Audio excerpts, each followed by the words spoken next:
우리가 일상적으로 쓰는 이 그릇도 구운 온도에 따라서 강도가 달라요. 근데 고온으로 이제 구운 그릇은 탁 때리면 쇠 소리가 나요. 굉장히 맑아요. 그리고 잘 깨지지도 않고. 근데 보통 그릇은 소리가 투박해요. 그리고 잘 깨지고, 또 겨울 되면 굉장히 추운 날씨에 뜨거운 물을 탁 부으면 금이 쫙 까버리거든요. 그릇도 그 구운 온도에 따라서 강도가 달라지는 것 같이 우리 믿음도 성령의 뜨거운 불로 연단과 어떤 시련을 통해서 이제 강하게 되고 굳게 되고 견고한 이런 믿음은 마귀의 시험이 와도 잘 넘어지지 않고 믿음을 지켜나갈 수가 있어요. 그러나 믿음이 연약한 믿음은 작은 환난 속에서도 믿음이 흔들리거든요. 우리 인생은 태어나서 죽을 때까지 여러 가지 풍파를 당해요. 또 질병도 들기도 하고 부해졌다가 가난하기도 하고 어떤 사고도 당하기도 하고 여러 가지 우환과 여러 가지 어려운 일들을 부딪히고 이제 일생을 살아가는데, 과연 우리가 지금 예수를 믿었다 할지라도 이 믿음이 약하면 이런 풍파와 환난 속에서 우리 믿음이 파손되고 무너지고 믿음에서 떠나가고 세상으로 가버린 사람도 있단 말이죠. 여러분들이 지금 예수 믿고 아직까지 예수를 붙잡고 있다는 것은 이 대단한 믿음이거든요.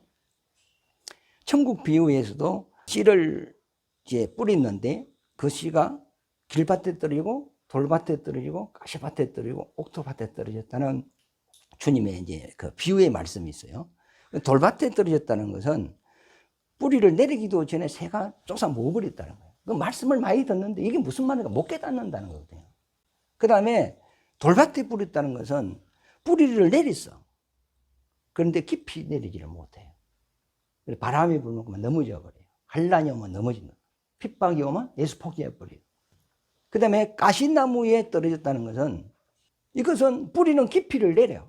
그런데 사방에 막 나무가 가시들이 있어가지고 영양분을 다 빼앗겨가지고 지가 못 자라요. 근데 탱자나무 사이에 자라는 쑥대에 보면 두껍지가 않습니다. 가나다라 해가지고 쫙 올라옵니다. 근데 왜 안 넘어지냐면 가시들이 받쳐줘. 옆에 가시가 딱 베지면 그만 넘어가 버려요.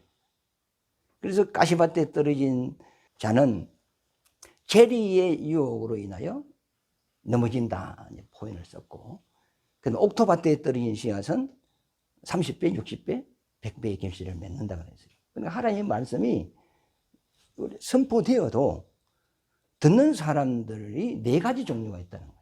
길밭 같은 사람, 돌밭 같은 사람, 가시밭 같은 사람, 옥토밭 같은 사람이 있다는 겁니다. 그러니까 우리 믿음이 약하면 쉽게 믿음을 포기할 수 있다는 거죠. 그러므로 이 그릇 하나도 구운 온도에 따라서 강도가 다른 것 같이 우리 믿음도 성령의 강한 역사로 인하여 연단받고 단련받고 그런 시련 속에서 내 믿음이 강해지고 견고해지고 굳게 되면 어떤 환난과 문제가 온다 할지라도 우리는 믿음으로 승리할 수가 있습니다. 이 믿음을 가지시기를 바랍니다. 성령의 불로 막 확 구워지시기를 바랍니다. 하나님이 천지를 창조하셨어요. 천은 하늘 천자거든요. 그러면 하늘은 보이지 않는 세계입니다. 우리 육신의 눈으로 볼 수 없는 세계죠. 이게 이제 영계라 그럽니다. 영계.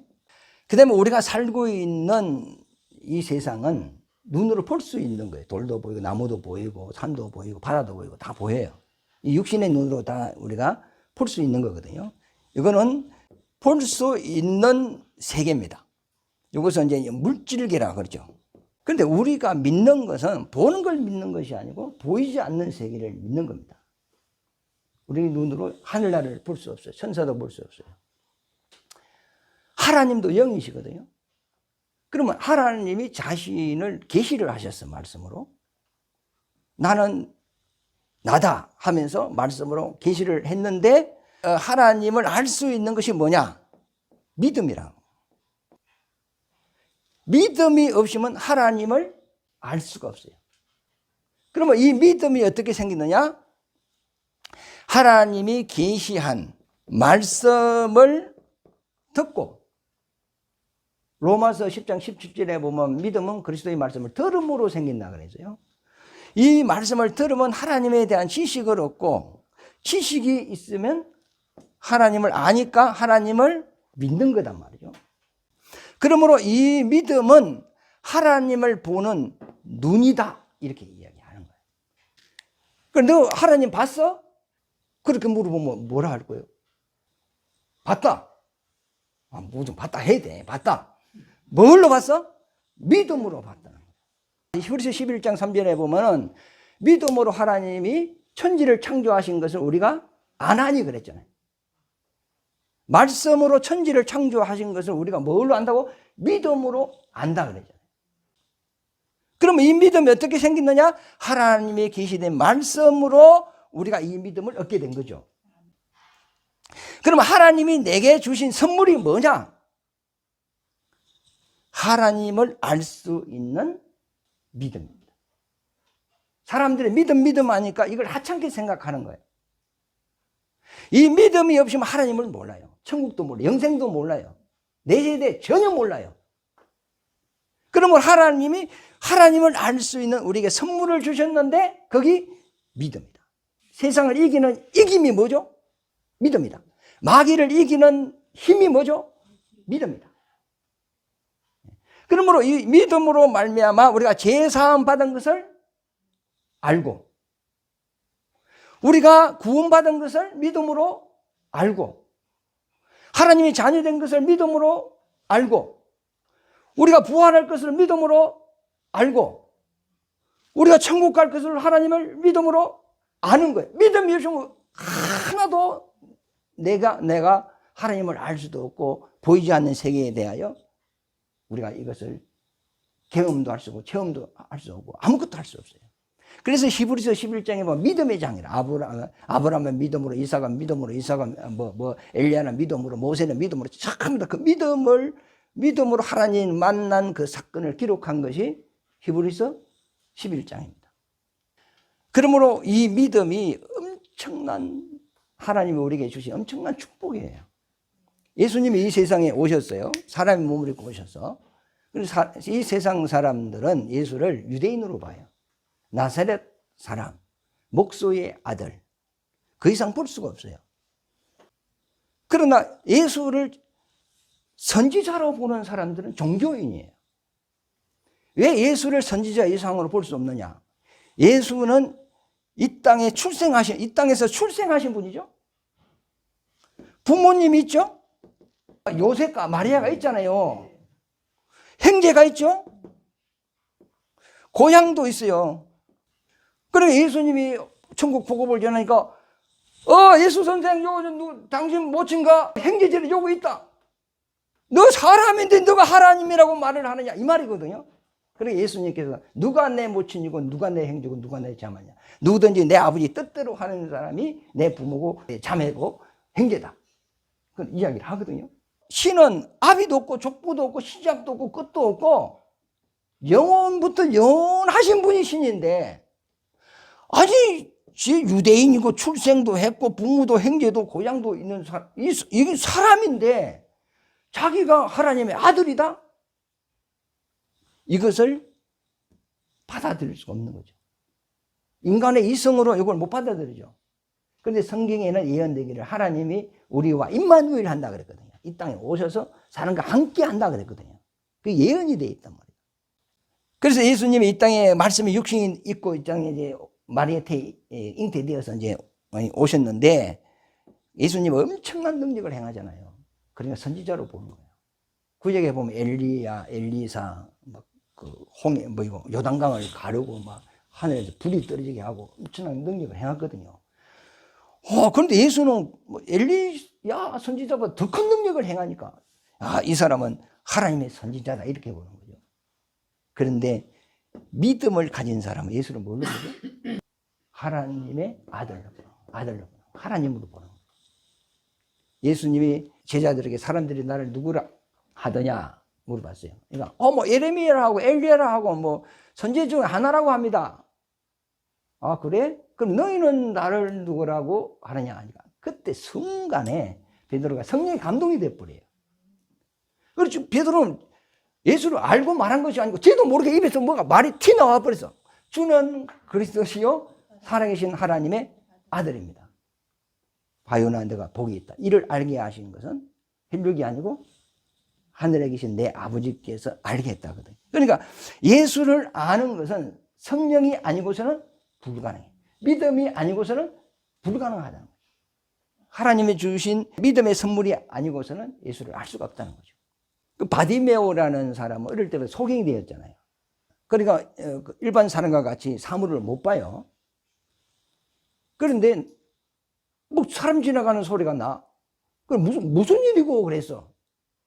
그러니까 나사렛 예수가 지나간다 그랬거든. 그 말을 듣고 바디메오가 다윗의 자손이여 이를 불렀어. 그러면 나사렛 예수가 지나간다 말 들으시면 나사렛 예수야 이래야 될 거 아니에요. 그런데 바디메오는 그렇게 부르지 않았어요. 다윗의 자손이요. 왜? 성경에 예언되기를 구원자가 누구 자손으로 와? 다윗의 자손으로 온다는 것을 알고 있어요. 그 말씀을 알고 있는 거예요. 성경을 많이 안다는 것이 아니고 그걸 정확하게 알고 있는 거예요. 그러니까 다윗의 자손이요 이리 했단 말이에요. 그러니까 예수님께서 발을 멈췄어요. 그걸 내게 데려오라 그랬어요. 내가 너에게 무엇 해주기를 원하느냐?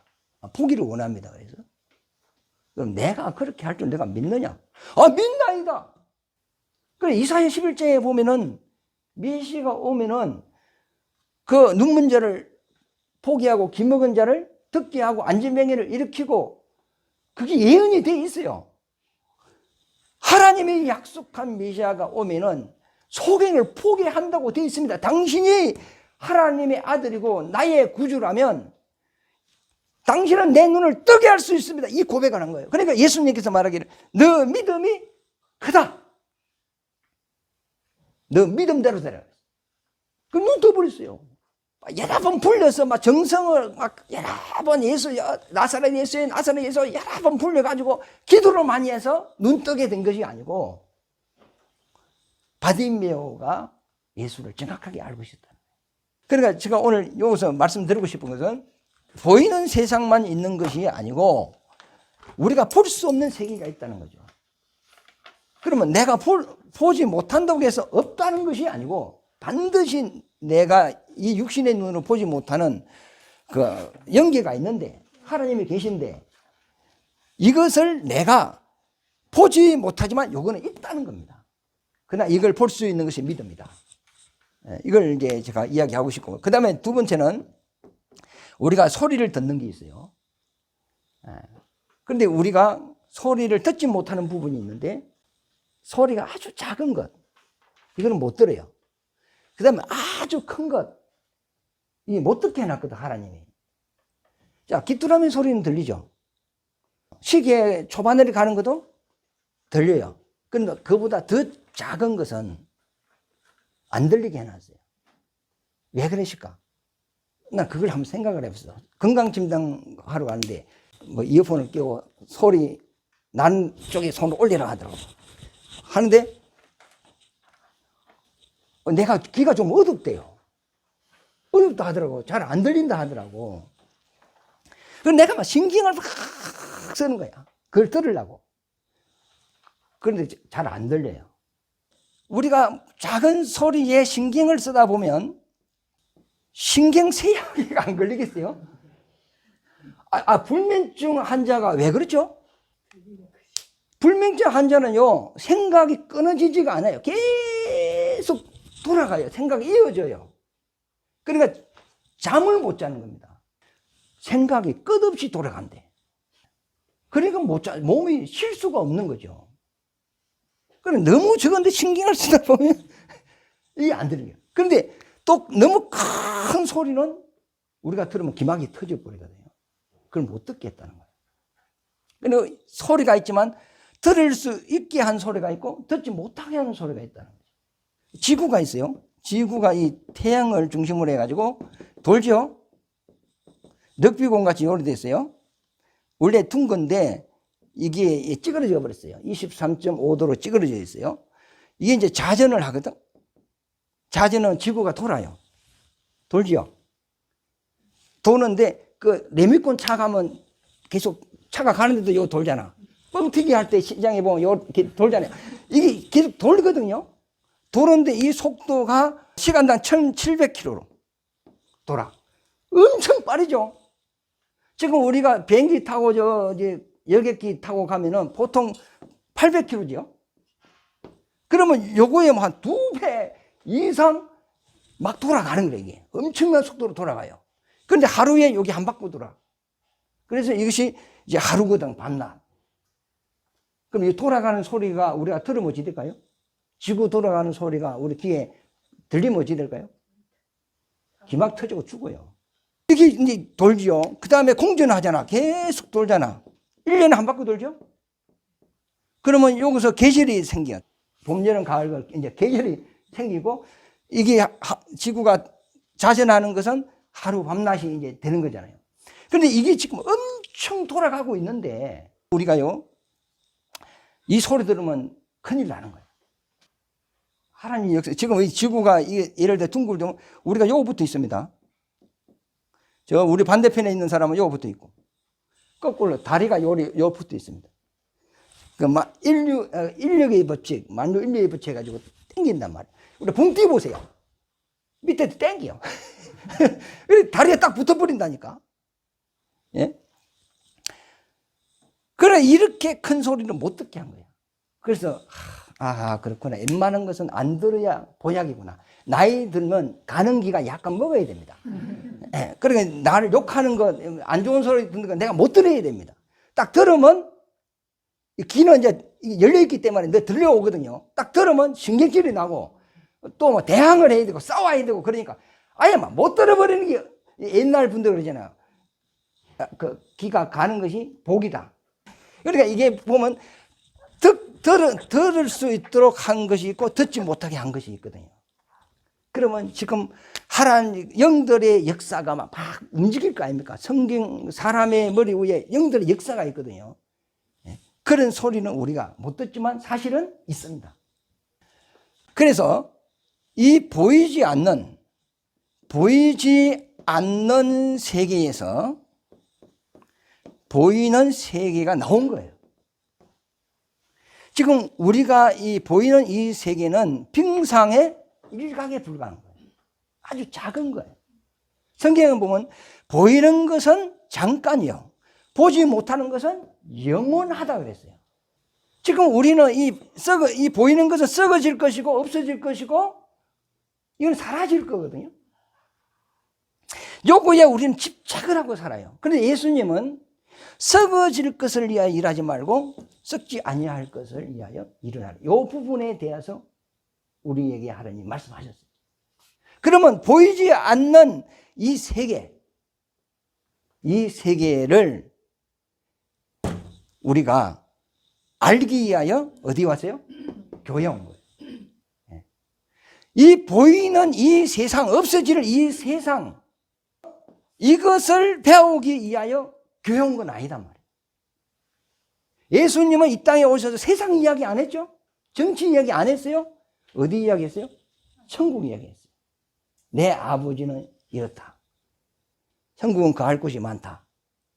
내가 가서 몇 날에 안 돼 다시 와서 데려가겠다. 우리가 이 땅에서 보지 못하고 듣지 못하고 깨달지 못하는 그 부분을 예수님은 말씀하셨어요. 이 보이는 부분에 대한 것은 목사보다 교수들이 더 잘 알고 더 잘 가르치고 박사들이 더 잘 가르쳐요. 그러니까 교회는 세상이 보지 못하고 듣지 못하고 깨달지 못하고 알지 못하는 것을 듣는 곳이 어디죠? 교회입니다. 고린도전서 12장 1절에 보면 바울이 이런 말을 했어요. 나는 너희가 신령한 것을 알지 못하기를 원치 아니한다 그랬어요. 이 부분에 대해서 너희가 알아야 된다는 거죠. 이 세상 것도 알아야 되지만 혹 세상 것을 모른다 할지라도 이것은 알아야 된다는 거죠. 전도서 1장에 보면 식자오한이라는 말이 있죠.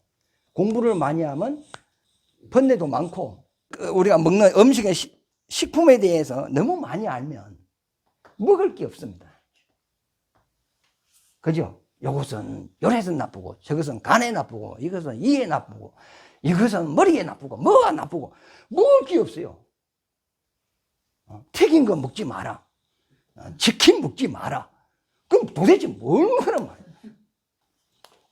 그런데 담배, 이제 의학적으로는 담배 피우는 사람이 안 피우는 사람보다 폐암에 걸릴 확률이 많다.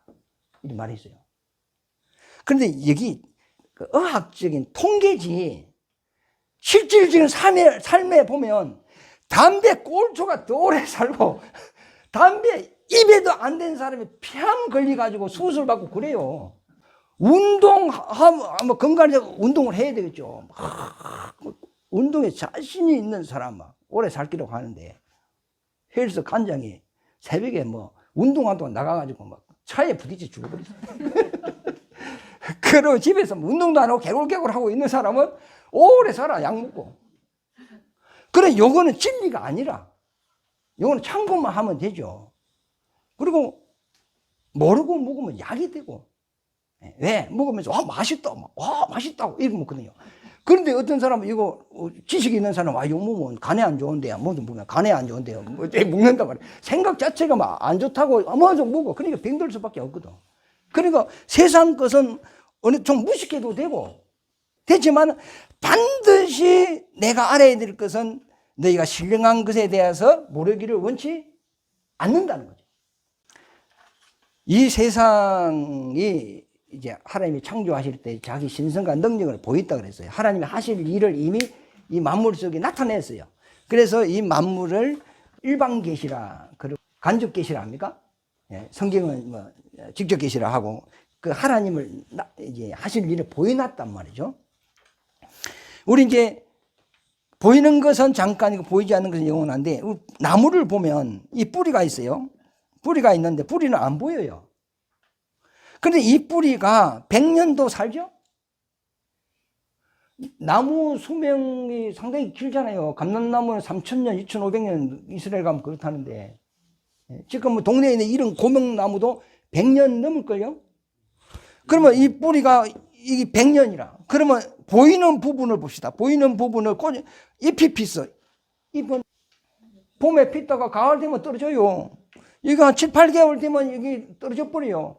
꽃이 피어. 꽃은 일주일도 안 돼. 3일 만에 떨어져 버려요. 보이는 것이 화려하지만 사실 보이지 않는 이것에 비하면 아무것도 아니라는 거예요. 뿌리는 100년을 산다는 거예요. 이게 이제 비유거든요. 우리가 이 물질 세계에 살지만 이거는 잠시라는 거예요. 안개와 같다 그랬거든요. 안개와 같다. 그러나 보이지 않는 세계, 이 세계가 있다는 거예요. 그래서 복음이 뭐냐? 이 세계를 우리에게 소망으로 주는 겁니다. 그래서 우리가 예수 믿고 죄 용서받고 하나님의 자녀가 되어서 이제 주님 오실 때 우리가 부활할 거 아닙니까? 부활할 때 신령한 몸을 입고 이제 하늘나라를 갑니다. 이 몸으로는 못 갑니다. 헬과 육은 하나님의 나라를 유혹으로 받을 수 없다. 못을 딱 박아놨어요. 그러므로 이것을 벗고 하나님이 입혀준 신령한 몸을 입고 가는 겁니다. 그걸 입는 것을 부활이라고 합니다. 부활. 그래서 이 부활에 대한 오늘 본문 말씀에 오늘 부활에 대한 바울이 부활에 대한 말을 하니까 어떤 사람이 그럼 뭐 어떻게 죽은 사람이 살아나고 어떤 몸으로 나오느냐? 이렇게 따져 물었어요. 그랬더니 바울이 하는 말이 이 어리석은 자야.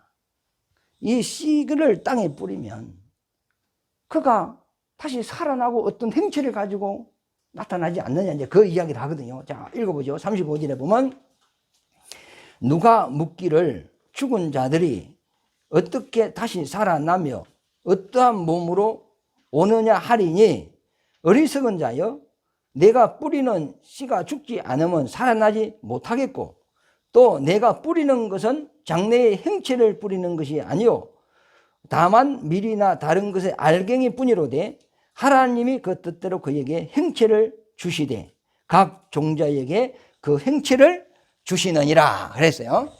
여튼 그만 읽고 넘어가 버리면 이해가 안 되니까 한번 적어 보겠습니다. 자, 씨가 있어요. 씨가 있는데 요거는 눈도 없고 귀도 없고 입도 없고 다리도 없죠. 그럼 마치 뭐 죽은 것 같아, 막. 그런데 이것을 땅에 심으면 땅 기운을 받고 이 씨에서, 씨 안에 뭐가 있어요? 생명이 있어요. 생명이 이제 움직이기를 시작하는 거예요. 움직이기 시작해가지고 여기서 뭐죠? 뿌리를 내리고 이제 싹이 돼서 올라오죠? 올라오면 나중에 보면 행체가 이루어지죠. 호박 씨를 심으면 호박 그 행체가 올라온단 말이죠. 그래서 이렇게 하나님이 모든 것에 행체를 하나님이 주셨다 그랬어요. 그러면 우리 사람 봐요. 내 속에 예수 안 믿으면 생명의 씨가 내 속에 있습니까? 없습니까? 없죠. 그러면 내 속에, 그러면 이래서 내 속에 정자라는 씨가 있죠. 그런데 이 정자를 난자에 심었어. 그러니까 10개월 되니까 어찌돼? 행체를 띠고 있단 말이에요. 그러면 고자라 새끼가 돼야 안 돼. 고자는 안 되는 거예요. 예? 그러면 내 속에 하나님의 생명이 들어왔잖아. 그러면 이제 이 부활을 할 때는 하나님의 생명이 들어왔으니까 하나님의 행체를 우리에게 입혀준다는 이야기 아닙니까? 그럼 창세기 1장에 보면 사람을 지을 때는 우리가 하나님의 형상의 모양대로 지었잖아.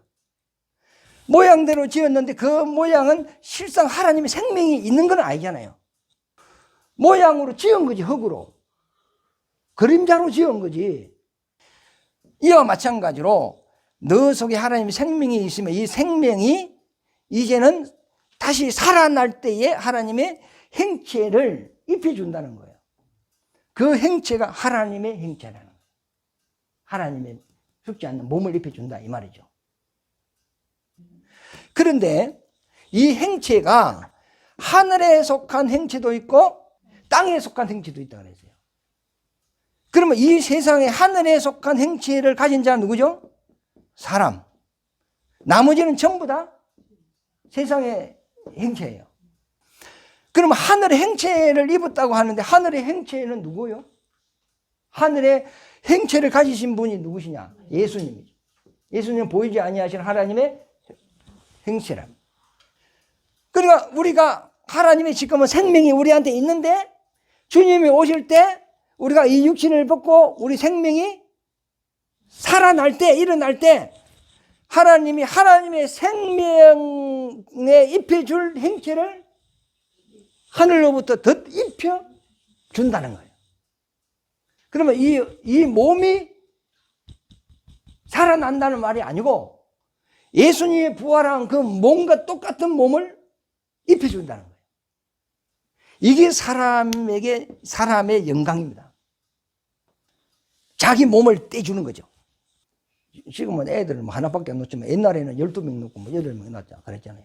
그럼 부모가 자식에게 몸을 주는 거 아닙니까? 그죠? 예, 모든 것이 부모 것이 다 가는 거 아닙니까? 이와 같이 우리 속에 하나님의 생명이 들어왔다면 몸도 모든 것이 하나님의 것으로 다 입어버린다는 거예요. 이게 신비라는 거예요. 그러면서 이제 우리는 하나님의 지금 예수 믿는 사람은 생명을 받았죠? 생명이 우리 속에 있죠? 주님 올 때는 우리가 행체를 입죠? 이제 하늘에서 오는 행체를 입잖아요? 입는데 그 영광이 다 다르다. 이제 그것을 표현하는 거예요. 자, 읽어볼까요? 30절에 보면 육체는 다 같은 육체가 아니니 하나는 사람의 육체요, 하나는 짐승의 육체요, 하나는 새의 육체요. 39절입니다. 하나는 물고기의 육체라. 40절 하늘에 속한 행체도 있고 땅에 속한 행체도 있으나 하늘에 속한 것의 영광이 따로 있고 땅에 속한 것의 영광이 따로 있다. 그러니까 영광도 하늘의 영광이 있고 땅의 영광이 있다는 거예요. 그럼 이 세상 사람들이 출세하고 그런 것은 다 땅의 영광이 아닙니까? 뭐 대통령이 되는 것도 땅의 영광이고 돈을 많이 번 것도 땅의 영광을 얻는 것이고 그렇잖아요. 그러나 성경에서 말하는 것은 그건 땅의 영광이고 또 하늘의 영광이 따로 있다는 겁니다. 그러면 이 하늘의 영광은 어떻게 얻느냐? 신고 거두는 것이다. 우리가 구원받는 것은 예수 믿음으로 되는 것이지만 구원받은 자가 하늘의 영광을 얻는 것은 그 행위대로 된다. 믿음의 행위대로 되는 것입니다. 그러면 심지 않으면 거둘 것이 없다는 겁니다. 그래서 이것을 아는 사람은, 바울 같은 사람은 자기 자신을 다 주님을 위하여 희생해버린 겁니다. 그 자기가 가지고 있는 그 어떤 영광을 배설물 같이 여긴다는 거죠. 바울은 봤어요. 하나님이 우리에게 주는 그 영광이 뭔가를 봤어요. 고린도후서 12장에 보면은 그 이야기를 약간 해놓거든요. 그것을 얻기 위하여 자기는 모든 것을 배설물 같이, 내가 세상에서 유익하다고 느끼는 모든 것을 다 포기했다. 나는 살아도 죽어도 먹어도 입어도 마셔도 주님을 위하여 이제 살겠다. 그리고 그날에 내가 주님으로부터 면류관을 받겠다. 그게 이제 바울의 어떤 그 간증이거든요. 그러면서 너도 나와 같이 되기를 원한다. 그 이야기를 하는 겁니다. 이거 보면은 41절에 해의 영광이 다르고 달의 영광이 다르며 별의 영광도 다른데 별과 별의 영광이 다르다. 그러면 하늘에 가면은 영광이 다 다르겠죠? 그러면 뭐 달보다 해 영광이 좋죠. 그럼 별들도 다 똑같은 별이 아니고 다 영광이 다 다르단 말이에요. 그래서 예수 믿고 구원받는 것은 누구나 구원은 받아요. 그러나 영광은 하늘에 가서 다 다르다는 거죠. 근데 하늘에 가서 비교는 안 돼. 세상은 비교가 되는데 비교가 안 돼. 왜? 하나님과 나와의 관계야. 관계. 그 느낌의 깊이와 넓이가 다르는 거예요. 그럼 만약에 가서 내가 큰 영광을 받고 권사님이 작은 영광을 받으시면 나를 보면 질투가 날까 안 날까? 진짜 그건 천국이 안 되는 거예요. 비교가 되는, 비교하는 나라가 아닙니다. 그 이야기를 하는 겁니다. 그러면서 하는 말이 42절에 죽은 자의 부활도 그와 같으니 썩을 것으로 심고 썩지 아니할 것으로 다시 살아나며 욕된 것으로 심고 영광스러운 것으로 다시 살아나며 약한 것으로 심고 강한 것으로 다시 살아나며 세상 것은 욕된 것이고 약한 것이고 썩을 것이고 죽을 것이다. 이렇게 비유를 했어요. 그러니까 하나님이 우리에게 주신 것에 비하면 이거는 정말로 아무것도 아니다 이 말이죠. 그걸 그렇게 보여내고 44절에 보면 육의 몸으로 심고 신령한 몸으로 다시 살아나며 육의 몸에 있은 즉 또 뭐가 있어? 영의 몸도 있다 그랬어요. 그래서 기독교의 마지막 절정이 뭐냐? 부활입니다. 그런데 이 부활에 대한 소망이 없이 산다는 것은 좀 어폐가 있는 거죠. 결국 예수 믿는 결과는 뭐죠? 부활인데 예수는 믿는데 부활에 대한 전혀 생각이 없다면 믿음이 좀 이상한 거 아닙니까? 목적이 분명하지 않다 이 말이죠. 그래서 오늘 부활절인데 여러분들이 이 부활의 소망을 가지고 사시고 또 지금 부활 안 된다 할지라도 여러분들이 이제 이 부활의 믿음으로 여러 가지 세상 살면서 어려움이 온다 할지라도 그 승리하시기를 바랍니다.